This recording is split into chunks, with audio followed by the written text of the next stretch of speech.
À l'ouest d'Arkham, la montagne devient sauvage avec des vallées dont nulle hache n'a jamais troublé les bois profonds. Il y a des ravins sombres et abrupts où les arbres poussent avec des formes fantastiques et où coulent de maigres ruisseaux qui n'ont jamais reçu un rayon de soleil. Sur les pentes plus douces, on trouve d'anciennes fermes et des cottages couvertes de mousse, tassés contre la roche, comme s'ils couvaient à jamais les secrets de la Nouvelle-Angleterre sur le rebord des abîmes. Mais ils sont tous abandonnés maintenant. Leurs larges cheminées s'effondrent et les bardeaux des murs gonflent dangereusement sous les toits brisés. Les anciens habitants sont partis, et les étrangers n'aiment pas vivre ici. Des Canadiens français s'y sont essayés, des Italiens s'y sont essayés, et les Polonais sont venus et repartis. Ce n'est pas à cause de quelque chose qui puisse être vu ou entendu ou compris, plutôt à cause de ce qu'on imagine. Ce n'est pas un lieu favorable à l'imagination, ou qui apporterait la nuit des rêves bienfaisants. C'est cela qui garde les étrangers à l'écart, parce que le vieil Ami Pierce n'a jamais dit à personne ce dont il se souvient des jours étranges. Ami, dont la tête est un petit peu dérangée depuis des années, est le seul qui se souvient encore ou qui parle parfois des jours étranges. Et s'il l'ose, c'est parce que sa maison est assez proche de la zone des champs à découvert et des routes qui rejoignent Arkham. Ces jours étranges durant lesquels la couleur tomba du ciel. Mais quelle couleur, me diriez-vous? Et je vous répondrai en ces termes précis et nul autre. Rien. Rien. La couleur. Ça brûle. C'est froid, mouillé, mais ça brûle. Ça vit dans un puits. Je l'ai vu. Genre de fumée. Juste comme les fleurs le printemps dernier. Puis brille la nuit. Tad, Emerny et Zenas. Tous, ils vivent.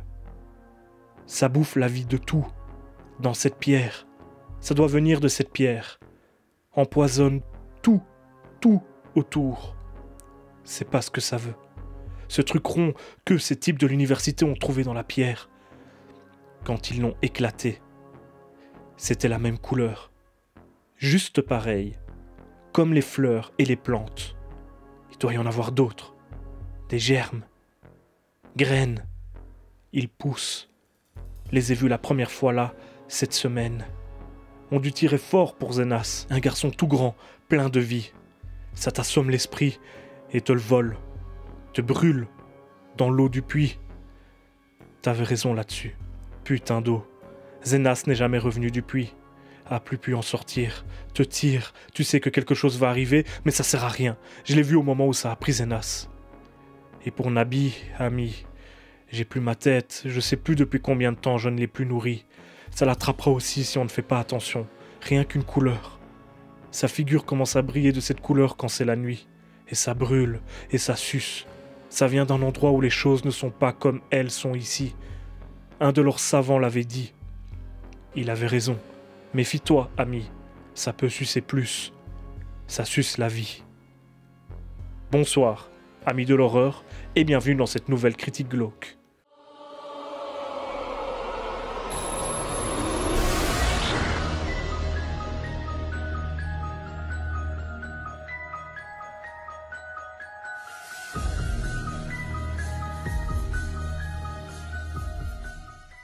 Ah, Lovecraft. Howard Phillips Lovecraft.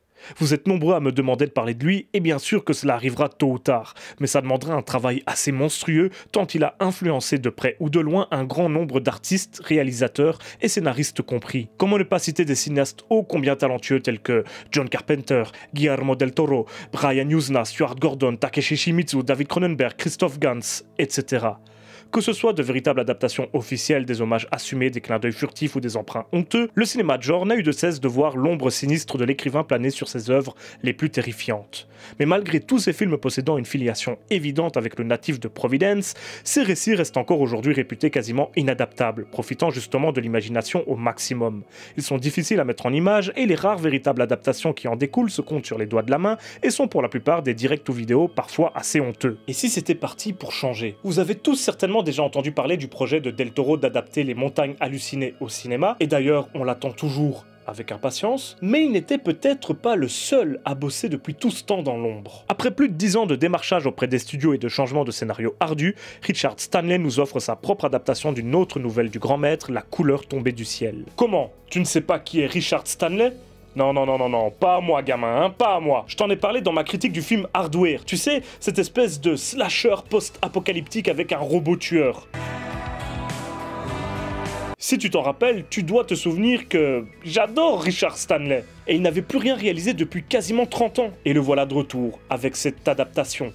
Et quand on sait que le bonhomme est un grand fan de Lovecraft, bah c'est pas une surprise. Et pour la peine, le bonhomme s'est entouré d'une équipe solide. Colin Stetson, le compositeur de la bande originale terrifiante de Hérédité, s'occupe de la musique de cette œuvre venue des plus sombres des étoiles. Nicolas Cage, toujours dans le bain après quelques films lorgnants dangereusement du côté de Lovecraft tels que Mandy, prend le rôle principal et s'enfonce plus que jamais dans la folie. Spectre Vision, la boîte de production d'Elijah Wood, financera le projet et donnera une confiance aveugle à Richard Stanley pour le mener à bien.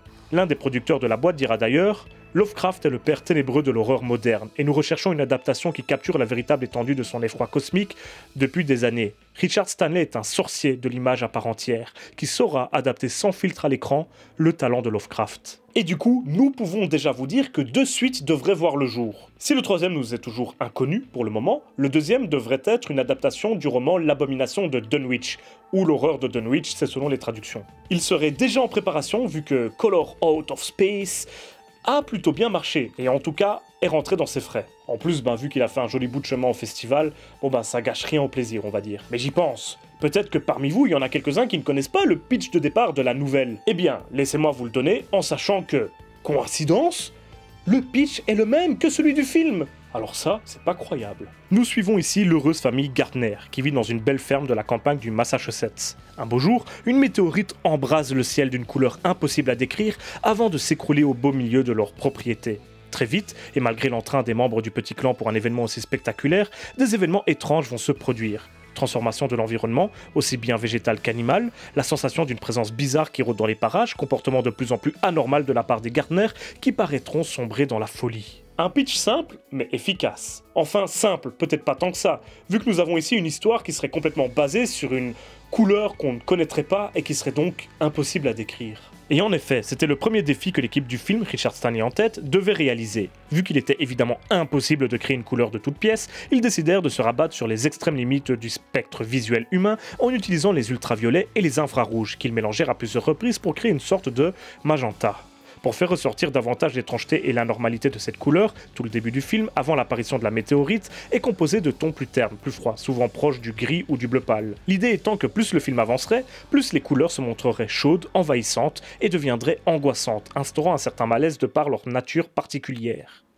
La même logique fut appliquée à l'ambiance sonore. Des ultrasons et infrasons furent injectés ici et là, ainsi que des fréquences trop hautes pour qu'on puisse les entendre ou des basses trop profondes pour être perçues par l'oreille humaine. Et à nouveau, au début du métrage, la musique se veut classique à base de piano pour ensuite virer au fur et à mesure aux tripes psychédéliques. On retrouve dans ces procédés une véritable volonté de la part de Stanley de s'approcher de l'ambiance des écrits de Lovecraft. Commencer par une ambiance ordinaire, proche de celle que le lecteur-spectateur connaît lui-même, pour progressivement la corrompre et se retrouver avec un résultat où règne la folie et l'hystérie, censé du coup être effrayant. Et de ce point de vue, c'est plutôt réussi. On peut clairement reconnaître la patte de Lovecraft dans cette famille américaine tout à fait ordinaire, qui va se retrouver complètement dépassée par une situation très vite incontrôlable et dont les membres vont perdre l'esprit un par un, incapables de résister à l'influence surnaturelle de ces entités invisibles. Cette chute vers la folie se ressent très fortement, que ce soit à travers le jeu des comédiens et notamment celui de Nicolas Cage, qui cabotine comme à son habitude pour notre plus grand plaisir et qui prend son rôle très à cœur,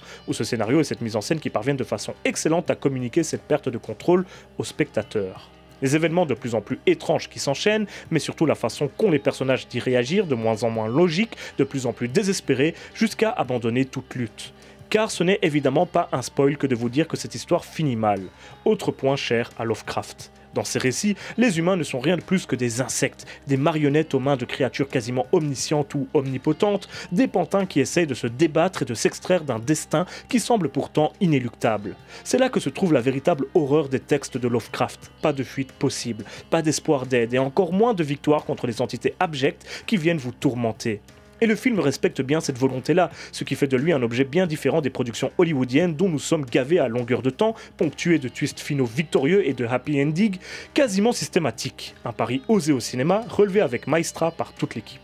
Il y a cependant quelques points qui diffèrent entre la nouvelle et l'adaptation. Et c'est tout à fait normal, déjà parce que la nouvelle, elle est très courte, elle ne fait qu'une 60aine de pages, alors que le film, lui, fait quasiment 2 heures. L'une des différences les plus notables se trouve du point de vue du narrateur. La nouvelle est en fait un témoignage que reçoit le narrateur de l'histoire, qui la raconte ensuite avec ses mots au lecteur. À nouveau, il s'agit d'une habitude chez Lovecraft. Ce procédé lui permet notamment d'inclure son récit dans notre réalité, le rendant de ce fait plus effrayant et crédible. Allant dans ce sens, évidemment, les imprécisions du récit, la marque de fabrique du maître de Providence, qui ne se perd jamais dans des descriptions trop détaillées du surnaturel et préfère laisser l'imagination de son public travailler. Forcément, c'est plus angoissant encore. Dans le film, nous partons bien du point de vue d'un narrateur, mais nous suivrons l'histoire de la famille Garner en temps réel avec chacun de ses membres et nous assisterons donc à tous leurs malheurs, et ce, dans le moindre détail.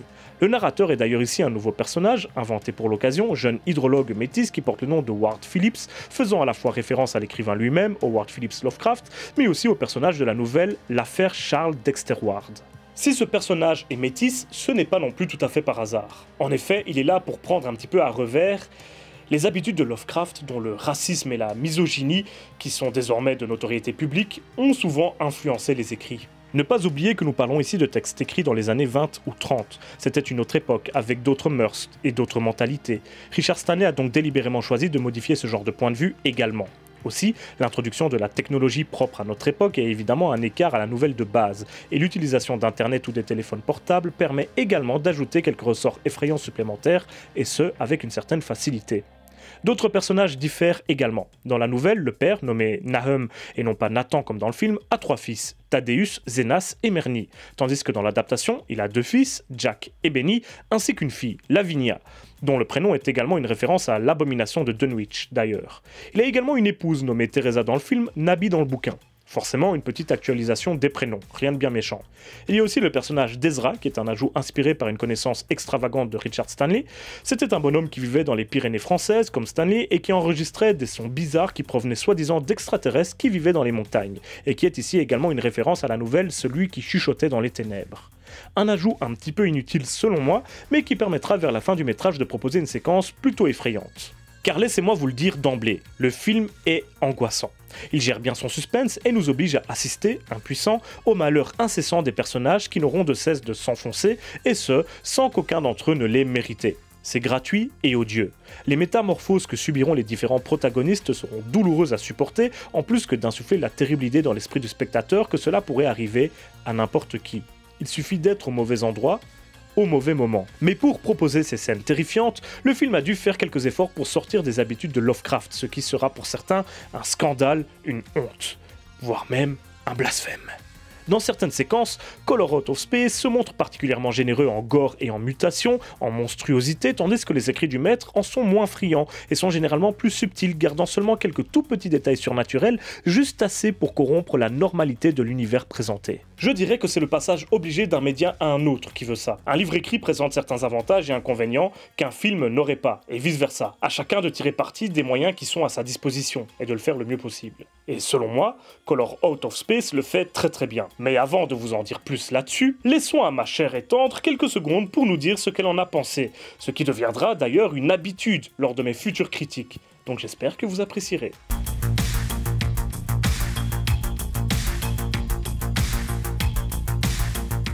Tout d'abord, j'ai trouvé la photographie du film vraiment magnifique. Les plantes, forêts et les paysages m'ont époustouflé du début à la fin. Bon, c'est vrai que je suis quelqu'un qui aime la nature, les arbres, tout ça, mais là c'était vraiment comme si l'âme de la forêt transperçait l'écran.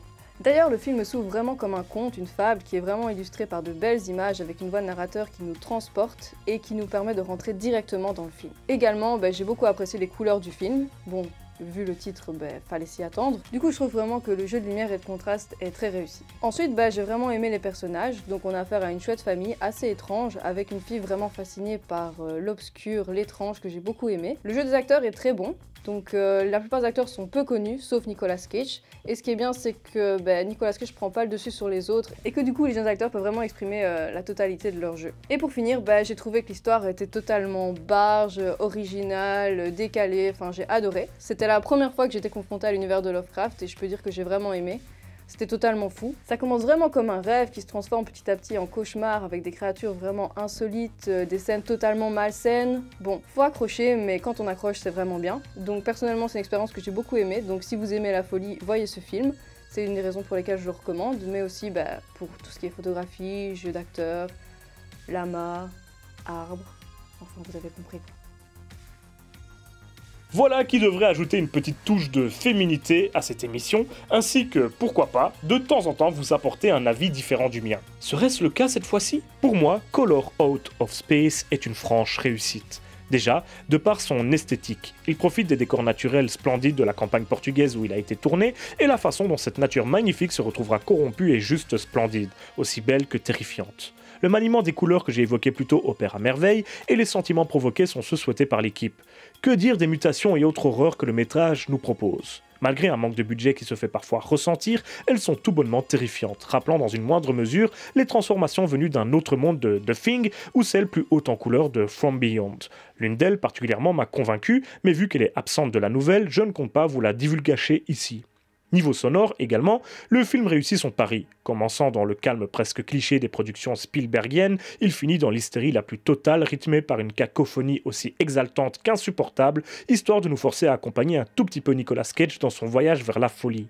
Le tout, bien entendu, enveloppé dans cette couleur rosâtre écœurante et ponctué par des sifflements juste ignobles. Ce qu'on pourrait reprocher à cette adaptation, c'est cette tendance à verser dans la violence gratuite et à proposer des images même trop généreuses, proches du body horror le plus racoleur. Et même si c'est là un écart incontestablement violent à l'horreur presque pudique de Lovecraft, pour moi ce fut un pur bonheur. Car loin des clichés hollywoodiens, ces scènes, montées et réalisées avec brio, nous permettent de comprendre l'état de santé mentale en déclin de nos protagonistes et, plus que de nous faire peur, elles nous horrifient véritablement. Et c'est là un sentiment profondément Lovecraftien. Du coup, c'est l'occasion de parler de la mise en scène de Stanley, juste brillante, surtout avec les faibles moyens et l'énorme ambition dont il disposait. La photographie, encore une fois, magnifique, est soulignée en plus par la composition des plans toujours très travaillés, et en cela également par la lumière magnifique qui embellit considérablement le film, contrastant ainsi avec les horreurs dont nous sommes témoins. Le montage, parfois un petit peu trop épileptique, surtout dans son final, accélère au fur et à mesure que les protagonistes perdent l'esprit, et sont encore un moyen pour le spectateur de les accompagner, contre son gré bien sûr. Car c'est vraiment ce que je souhaite retenir. Ce film est une virée vers la folie la plus Lovecraftienne possible, provoquée par des entités inconnues qui corrompent le quotidien ordinaire d'une famille ordinaire pour le transformer dans le plus horrible des cauchemars. Un aperçu de l'enfer ou d'une quelconque cité cosmique. Pour le peu qu'ils existent. Mais comment pourrait-il en être autrement? Et voilà, c'est la fin de cette critique glauque, et j'espère que vous l'aurez apprécié. Si c'est le cas, n'hésitez pas à le manifester avec un petit commentaire, un pouce bleu ou un abonnement, voire même, encore mieux, un partage sur les réseaux sociaux, sur lesquels vous pouvez d'ailleurs me suivre, si le cœur vous en dit. Vous trouverez tous les liens dans la description. On se retrouve très bientôt pour une prochaine vidéo, que ce soit une critique, un bestiaire de l'horreur, un vlog ou que sais-je. Ces derniers temps, tous mes formats se retrouvent sur la chaîne. Ça fait un mois de février bien costaud pour moi, je vous l'assure. Dans tous les cas, peu importe le prochain format, n'oubliez pas, si vous avez peur, c'est que vous êtes toujours en vie.